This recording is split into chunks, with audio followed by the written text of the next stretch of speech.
আসছি পরের খবরে। ফের শহরে টাকার পাহাড়। পুরনিয়োগ দুর্নীতি মামলায় তারাতলায় ব্যবসায়ীর বাড়িতে বিপুল অঙ্কের টাকা। ইডি সূত্রে খবর, এখনো পর্যন্ত পাওয়া গেছে প্রায় 1,20,00,000 টাকা। টাকার পরিমাণ আরো বাড়তে পারে।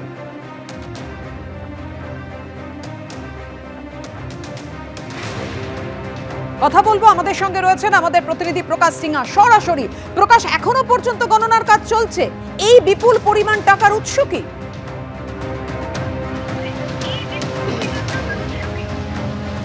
দেখো, টাকার উৎস কি সেটাই কিন্তু খুঁজে বার করার চেষ্টা করছেন ইডির গোয়েন্দারা। কিন্তু তোমাকে প্রথমেই বলবো, গতকাল সকাল 6:30 নাগাদ তারাতলার 1 নম্বর তারাতলার এই অফিসে, যে অফিসের বাইরে আমি দাঁড়িয়ে রয়েছি, ক্যামেরাম্যান সন্দীপকে বলবো ছবি দেখাতে। তুমি দেখতে পাচ্ছ ওই পারে যে একটা গোডাউন তুমি দেখতে পাচ্ছ, এর ভেতরেই কিন্তু একটা অফিস রয়েছে, লজিস্টিক্সের অফিস, নাম হচ্ছে রেডিয়েন্ট এন্টারপ্রাইজেস প্রাইভেট লিমিটেড।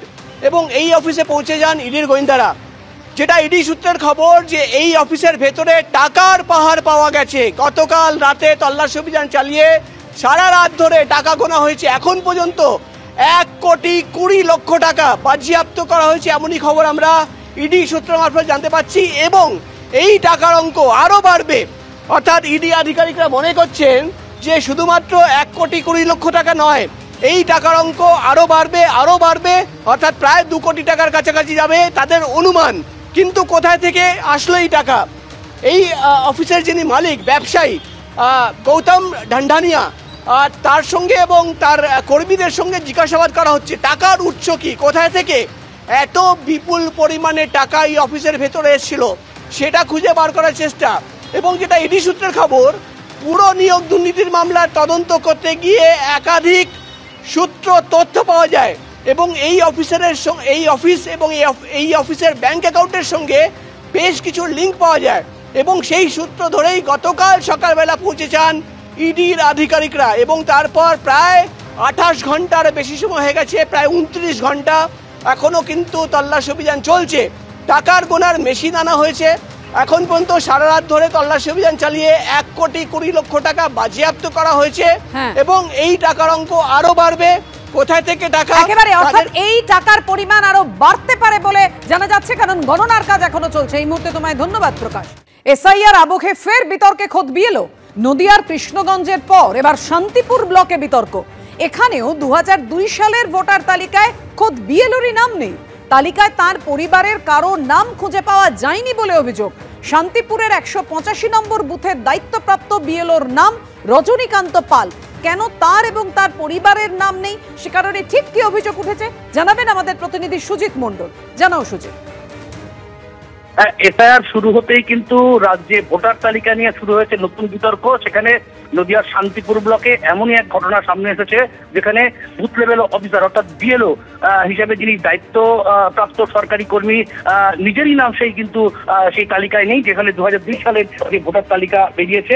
এবং আশ্চর্যজনকভাবে শুধু তার নাম নয়, তার বাবা মা কারোরই কিন্তু সেই 2002 সালের তালিকায় কিন্তু নেই। এবং এই ঘটনাটি শান্তিপুর ব্লকের বেলগড়িয়া 1 নম্বর গ্রাম পঞ্চায়েতের ফুলিয়াপাড়ার। এবং যে বিএলও, তার নাম রজনীকান্ত পাল, তিনি কিন্তু স্পষ্টই জানিয়েছেন যে তার নাম 2002 সালে ভোটার তালিকায় নেই, একই সঙ্গে তার বাবা মায়ের কারোর নামই নেই। যদিও বা 2014 সালে কিন্তু ওই বিএলওর নাম ভোটার তালিকায় উঠেছে। কিন্তু এই বিষয় সামনে আসতেই কিন্তু রাজনৈতিক মহলে একটি জল্পনা সৃষ্টি হয়েছে। এবং এই নিয়ে ইতিমধ্যেই নদিয়া দক্ষিণ সাংগঠনিক জেলার বিজেপির যে মুখপাত্র রয়েছেন সোমনাথ কর, তিনি কিন্তু বলেছেন যার নিজেরই নাম নেই 2002 সালে ভোটার তালিকায়, তাকে নিয়ে বৈধ ভোটার যাচাইয়ের কাজ করানোটাই নিয়ম বহির্ভূত। এবং ব্লক সমষ্টি উন্নয়ন আধিকারিকের উচিত ছিল যথাযথ যাচাই করে বিএলওদের দায়িত্ব দেওয়া। কিন্তু এর পাল্টা হিসেবে শান্তিপুরের যে তৃণমূলের বিধায়ক রয়েছেন ভোজকিশোর গোস্বামী, তিনি যেটা বলেছেন, এই ঘটনা নিয়ে রাজনীতি করা মোটেই উচিত নয়। সরকারি চাকরিজীবী রজনীকান্ত পাল রাতারাতি এখানে এসে নাম কিন্তু তোলেননি। তার কাছ থেকে সব প্রয়োজনীয় কাগজপত্র এবং তথ্য আছে এবং ভবিষ্যতে আরো অনেক ক্ষেত্রে হয়তো এমন ঘটনা সামনে আসতে পারে। যদিও এই বিষয় নিয়ে ইতিমধ্যেই ঊর্ধ্বতন কর্তৃপক্ষের কাছে বিষয়টি জানিয়েছেন বলে শান্তিপুরের যিনি ভিডিও রয়েছেন সন্দীপ ঘোষ, তিনি কিন্তু জানিয়েছেন। এবং তিনি যেটা বলেছেন, প্রথম নির্দেশিকায় ছিল সরকারি কর্মীদের নিয়োগের বিষয়, এবং 2002 সালের যে ভোটার তালিকা সম্পর্কিত নির্দেশিকা পরে এসেছে, তখনই বেশ কিছু নিয়োগ সম্পন্ন হয়ে যায়। এখন বিষয়টি নজরে এসেছে, আমরা রিপোর্ট পাঠিয়েছি। সমস্ত বিষয় নিয়ে কিন্তু শান্তিপুরের এই যে বিএলআরওর নাম, তার যেমন নেই, তার বাবা মায়ের যেমন নাম নেই, এই নিয়ে কিন্তু জল্পনা সৃষ্টি হয়েছে। পাপিয়া, ধন্যবাদ তোমায়। খোদ বিএলও রজনীকান্ত পাল তিনি ঠিক কি বলেছেন, কেন 2002 ভোটার তালিকায় তার নাম নেই বা তার পরিবারেরও নাম নেই, দেখুন। আমার 2002 ভোটার লিস্টে আমার নাম থাকার তো কথাও না, কারণ আমার জন্ম হচ্ছে তার অনেক পরে।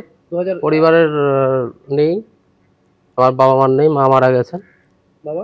বাবা আছেন, বেঁচে আছেন। বাবার কোথায় ভোটার লিস্টে নাম ছিল? বাবার ভোটার লিস্টে নাম ছিল না, পরে আর কি হয়েছে, কিন্তু 2002 ভোটার লিস্টে নাম নেই। আমার 18 বছর হওয়ার পরে উঠেছে, সেটা যতদূর সম্ভব মেবি 2014। না, এসআইআর তো হওয়ার জরুরি, কারণ এটা তো নতুন কিছু নয়, এর আগেও হয়েছে। বিডি অফিস থেকে এরকম আবার একটা নোটিশ করেছে, মানে আমাদের হোয়াটসঅ্যাপ গ্রুপে যে সমস্ত বিএলও তাদের লিস্ট আর কি আবার চেয়েছে, যে কাদের যে সমস্ত বিএলওদের 2002 নাম আছে বা তার মা বাবার নাম আছে তার ডিটেলস চেয়েছে, আমি দিয়ে দিয়েছি। এই নিয়ে শুরু হচ্ছে রাজনৈতিক বিতর্ক। 2002 ভোটার তালিকায় নাম না থাকা কাউকে দিয়ে বৈধ ভোটার যাচাইয়ের কাজ করানো নিয়ম বহির্ভূত, এমনটাই দাবি করেছে বিজেপি। কিন্তু এই ঘটনা নিয়ে রাজনীতি করা উচিত নয় বলে মন্তব্য তৃণমূলের, দেখুন পরপর। 2002 যে তালিকা, যে তালিকায় তার বাবা মায়ের নাম নেই, ফলে সেই ক্ষেত্রে এসআইআর এর যে নতুন নথিপত্র দেখানোর যে বিষয়টি, তার আওতাতে তো এই বিএলও নিজেও পড়বেন। বিডিও যাদেরকে এসআইআর এর দায়িত্বে পাঠাচ্ছেন, যে বিএলওদের, সেই বিএলওরা সঠিক আছেন কিনা, তাদের কাগজপত্র সঠিক আছে কিনা, তারা বৈধ নাগরিক কিনা, এই বিষয়টা কিন্তু ছানবিন করে তারপর তাকে কিন্তু এই বিএলও দায়িত্ব দেওয়া উচিত ছিল বিডিওর। তিনি যে এসআইআর এর কাজ করবেন, সেই ক্ষেত্রে কতটা তিনি নিরপেক্ষতার সাথে করতে পারবেন বা তিনি করবেন কিনা আদেও, এই বিষয়টা একটা প্রশ্ন থেকে যাচ্ছে। তার কারণ হ্যাঁ, এই সমস্যা তো আছে এরকম। আপনারা আজকে বিএলওর শান্তিপুরে নাম এসছে, এই বিএলওর নাম নিশ্চয়ই তাহলে আজকে রাতারাতি সে শান্তিপুরে চলে আসেনি, তাহলে নিশ্চিতভাবে এসছে। তাহলে যে 13টা বা 14টা নথির দরকার আছে, সেই নথিগুলো না দিয়েই সে ভোটার তালিকায় নাম তুলেছিল পরবর্তীকালে 2002 সালের পরে। তাহলে সবার আগে আপনি ভাবুন, যে কাজ করতে যাবে সেই অবৈধ, তাহলে কাজ করলে কত অবৈধ বেরোবে। বিষয়টি নজরে এসেছে, রিপোর্ট পাঠিয়েছি, জানিয়েছেন বিডিও সন্দীপ ঘোষ। আমরা এক ধরনের বিএলও নিয়ে এতদিন ধরে নির্বাচন পরিচালনা করে এসেছি। তারপর নির্বাচন দপ্তর থেকে এবং জাতীয় নির্বাচন কমিশন থেকে একদম বিধিবদ্ধ সরকারি কর্মচারীদের নিয়োগ করতে বলেছেন। সেই অনুযায়ী সারা রাজ্য জুড়ে, সেই সঙ্গে আমার ব্লকে আমরা প্রত্যেকটা বিএলওকেও নিয়োগ করেছি। এবং তখন নিয়োগের সময় এই প্যারামিটার ছিল না যে 2002 রোলে তার বা তার পরিবারের কারোর নাম আছে কিনা, থাকলে হয়তো সেই প্যারামিটার তাকে নিয়োগ করতাম না। যে প্যারামিটারগুলোতে নিয়োগ করার কথা করা হয়েছে, এখন এই তথ্যটা ধরা পড়েছে। এরপর নির্বাচন কমিশন বা নির্বাচন দপ্তর যা সিদ্ধান্ত নেবে, তেমন যদি হয়, আমার বিকল্প বিএলও বিধি ব্যবস্থা আছে, সে ব্যবস্থা হবে। আর শান্তিপুরের এই ঘটনার আগে কৃষ্ণগঞ্জেও একই বিতর্ক তৈরি হয় বিএলওকে ঘিরে। বিএলও মিলন রায়ের নামও 2002 সালের ভোটার তালিকায় নেই বলে অভিযোগ ওঠে। যদিও মিলন রায় দাবি করেন 1995 সালে তাদের পরিবারের সবার নাম ভোটার তালিকায় ছিল, পরে নাম বাতিল হয়ে যায়। শান্তিপুরে বিএলওর নাম নেই 2002 ভোটার তালিকায়, যে অভিযোগ ঘটে এবং যে বিজেপি যে অভিযোগ তুলে বলছে তাকে দিয়ে তাহলে কেন এই এসআইআর এর কাজ। অন্যদিকে কৃষ্ণগঞ্জে এর আগে এই বিএলওকে ঘিরে চাপানোতর তৈরি হয়।